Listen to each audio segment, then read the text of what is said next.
What has happened to the quality of our clothes? From elastane to polyester to viscose to unnecessarily high amounts of lead in our clothing, I'm going to deep dive into those reasons and factors that have affected the quality of clothing within fashion.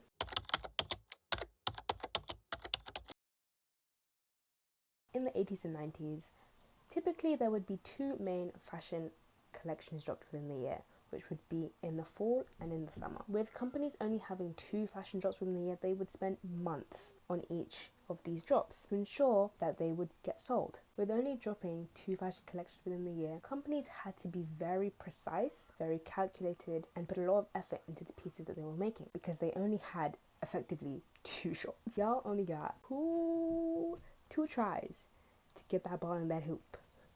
This meant that a lot of time was invested into the creating, the designing, and the making of these clothes. Because if we're going to spend 9 months on making an entire collection, making sure that they would actually be bought by people was the next hurdle. Because if a designer had spent 9 months creating a collection that barely got sold, there would be huge costs incurred for the business. Fast forwarding to when Zara came into the picture.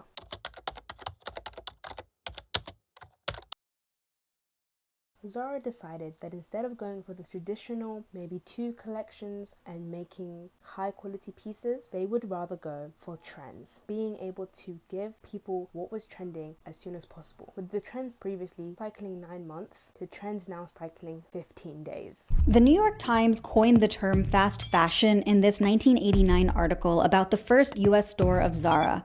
The latest trend is what we're after, a Zara executive told the Times. It takes 15 days between a new idea and getting it into the stores. It would take a designer 9 months to come up with a collection, and people would only wait to get these pieces 2 times in the year. For example, your fall collection and then your spring collection. This allowed fashion to be a signal of social status. Being able to have these pieces when they first come out was a signal of your status and for income, because the time that it took for the designers to make, create, and design these clothing, best believe they were not cheap. People who maybe weren't able to afford these pieces would wait until the new collection had come out. And that is how you would be able to tell who had more disposable income to be able to buy the pieces when they first dropped. Going back to Zara. Zara had decreased the time of creating clothes and getting clothes out to the masses from 9 months to 15 days. This created a significant shift in the way that we're able to see who has access to the disposable income that allows them to pay for the clothes.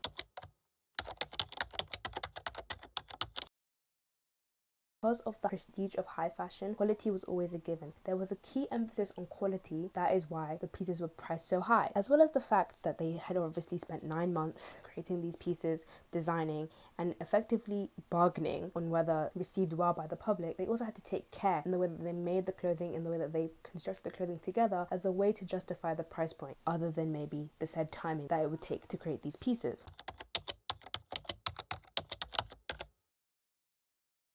Zara didn't just make the trend time shorter. Those bigger names within fashion did previously guide the fashion industry, guided in what people's tastes were, guided in how they wore things. With Zara being able to effectively copy the designs of luxury fashion brands and make them affordable and available to the masses, this completely diminished the social currency that fashion had. If everyone has access to the same type of clothes, the higher classes, or maybe people with higher status, can't tell themselves apart from others, which is important in fashion because fashion is a status symbol in itself. This made it easy for normal regular people to be able to access clothes that maybe they would have to previously wait 3 to 4 months for. Companies had to find a way to keep up with the trends while also keeping their profit margins profitable or high. This was done through managing the quality of the clothing.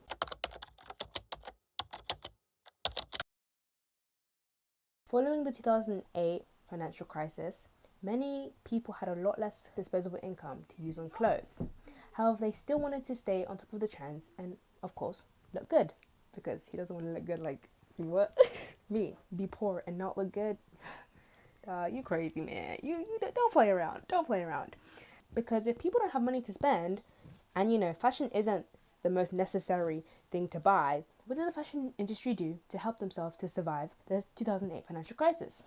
They slowly started reducing the quality of the clothing so they could sell the clothing for cheaper so that more people would still buy them even though we were in a financial crisis. A key aspect of high fashion and why it was so popular wasn't just because of the quality of the clothing, but of the aspiration of the lifestyle that it came with. So owning clothes from these places of such affluence and such luxurious lifestyles allowed the consumer to feel as though they were closer to that aspirational lifestyle that they were looking for. This is very important in understanding how brands were able to lower the quality seemingly for our benefit because the clothes were cheaper, yet ended up being to our detriment. We see this now with the state of the economy and the cost of living crisis. Families have a lot less disposable income around. People are more likely to prioritize price over quality. So of course I get distracted and interrupted, and of course my sister decides that when it's time for me to film, she just has to play loud music. Wow. And they say why? Tell them that it's human nature. We talked about Zara being able to shorten the trend cycle from 9 months to 15 days. Well, with the introduction of social media, we have been able to shorten the trend cycles to the point where we have something called a micro trend. I'm going to leave that there. That's all I'm going to say about that, is that we've gone from 9 months to micro trend.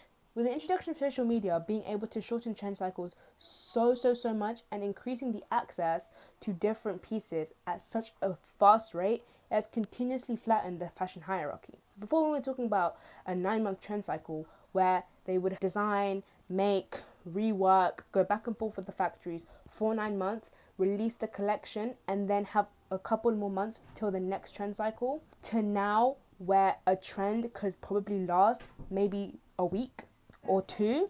This has significantly decreased the social value and the signal of status that fashion once had. Being able to showcase where you were in society based on how quickly you could get the newest piece of clothing, to now where everyone has access, almost immediate access, to the latest piece of clothing, to the latest thing anyone is buying.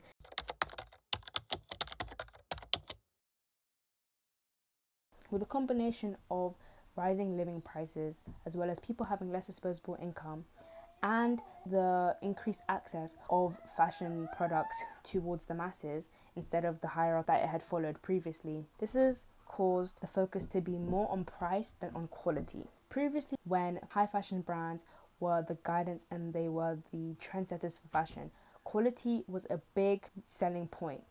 The quality of the clothes being made, due to how high of a risk it was for companies to lose the money that they had invested in making those clothes, whereas now the price being the main selling point for companies due to the access of clothing pieces being more accessible towards the public and the economic state of basically the world. Not the world, but the level of disposable income available to the public. Both of these things have allowed for quality to really take a backseat.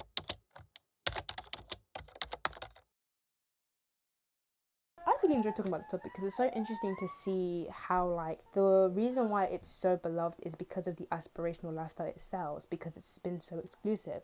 But with the rise of social media and fast fashion brands like Zara and H&M, this barrier of exclusivity has been completely broken, and it has changed the way that the fashion industry has to adapt and navigate in terms of quality, in terms of marketing. I will never forget, oh my god, I will never forget that day where China exposed half of these luxury brands and high fashion brands for using factories and basically costing £15, yet charging 400 for a bag. I would never forget that day. And it's so funny how we've all moved past it. People are still out here promoting maybe more luxury brands, and it's again, that sense of exclusivity and that aspirational lifestyle that the higher fashion brands do want to sell to you is what keeps us in this consistent loop, in this consistent cycle. How to spot quality clothing. 101. First up, we have the fabric test. You need to feel the hand of the fabric. Is it dense? Is it consistent? Does it feel like paper? Because if it feels like paper, that's a no. Over between your fingers, if the weave stretches or moves easily, we want sturdy pieces of clothing. We want things that feel durable, that feel strong, depending on the material, obviously. Because some companies, this is what they do. They be doing 50% cotton, 50% something else, 50% polyester. We see that. Because not only are these synthetic fibers decreasing the quality of the clothing, they're also not good for you. which I will touch on in another video. As a rule of thumb, look at the seams. Are there any loose threads? Are there any unfinished seams? Are they messy? If so, not the best quality item. Always look for clothing that has finished and clean seams. Check your zippers and your buttons, okay? Are they sturdy? If you put on them. You know that sound? Oh my gosh, you know that sound? I was watching a video for research for this video. But she was talking about how like you can tell when zips are like less good quality because they make that sound. And if you know, you know that sound. And then when you try to zip it up, you can like feel it snag, like when you're trying, and you just know that you're gonna have problems with the zip. Yeah, we should avoid those type of zips. Another thing that I'd like to say is look at my wall. Okay, look at her. You see how she's got glasses and she's got belts. One thing I want to stress is that you do not need new clothes. I can bet you money. You don't need new clothes. You need to learn how to accessorize. I want to push for you to learn to accessorize. And this doesn't mean go out and buy a bunch of new things. No. If you have a scarf, then maybe you've always wanted a scarf, try it as a headband. If you have a scarf, again, because that's the first thing I could think of, try it as a waist chain situation. Try it as maybe if you wear the scarf like normally, maybe try wearing it tied to the side and down. There's so many different ways that we can use the clothes that we have now in more interesting ways that allow us to build new outfits, which allows us to spend less money, which means that we're not paying, £40 for polyester leggings, because that's actually not even funny. And 100% polyester, mind you, that's not funny. That's not nice. I also want to say that as consumers, we are in an interesting position where we have some power to change how the fashion industry can work. We have the power to invest less in businesses that don't have ethical business practices, that have exploitative supply chains, that don't care about the environment, are greenwashing or wasting their clothing just because it's not getting sold. We have the power to invest more, and that's why I'm here to help you be more locked in about fashion so that you can make good decisions for yourself and for the planet. And I know we've all heard, find your personal style, cultivate your personal style, don't just follow trends. And yes, that is true. And try as much as you can, but let's be honest now. We live on social media. We're all on social media. This is on social media. So to that, I'd say you can recreate styles that you like. Just use your own clothes, in the sense that don't consistently always go out and buy things that look the exact same, but see how you can put your own spin on it. For example, if I saw someone that layered a really cute like vest on top of each other, okay, how could I do that without maybe buying more clothes, or maybe just like buying exactly what they have? Maybe I could use a vest that has a different color or a different texture that I have. Maybe I could copy the outfit with my own clothes and then add something else. Maybe I could add a scarf or add a ring or wear some earrings. So it's like in the small ways. What I want to stress and get across, making outfits, the best part is in the details. It's all in the details. The rings, the nails, the eyewear, the earrings, the necklaces. Because at the end of the day, clothes are just clothes.